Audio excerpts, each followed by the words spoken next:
Welcome to our channel. Today we how to connect Lenovo ThinkPad to monitor, quick fix step by step. First, ensure your Lenovo ThinkPad is powered off. Locate the HDMI or DisplayPort output on your ThinkPad. Identify the corresponding input port on your monitor. Connect one end of the HDMI or DisplayPort cable to your ThinkPad. Connect the other end of the cable to the monitor. Now, power on your monitor.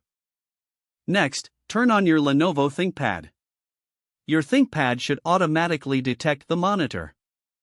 If it doesn't, right-click on the desktop. Select Display Settings from the context menu. Scroll down to Multiple Displays. Choose Extend these displays or duplicate these displays as needed. Click Apply to confirm the changes. If you experience any issues, check cable connections for security.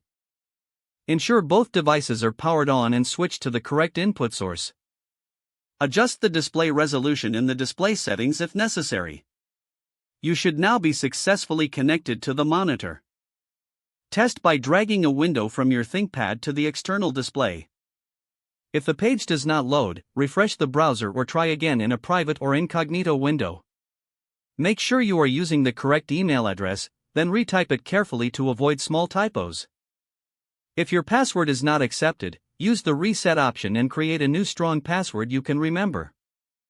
Check your spam folder for verification or security emails, then complete any requested confirmation steps.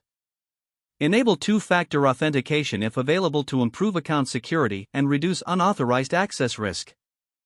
After signing in, review your profile details so your contact information and settings are accurate and current.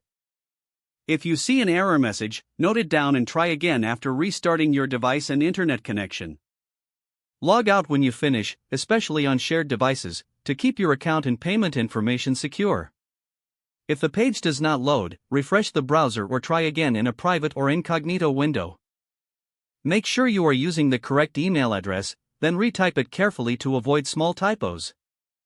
If your password is not accepted, use the reset option and create a new strong password you can remember. Don't forget to like this video and subscribe to our channel for more step-by-step tech guides.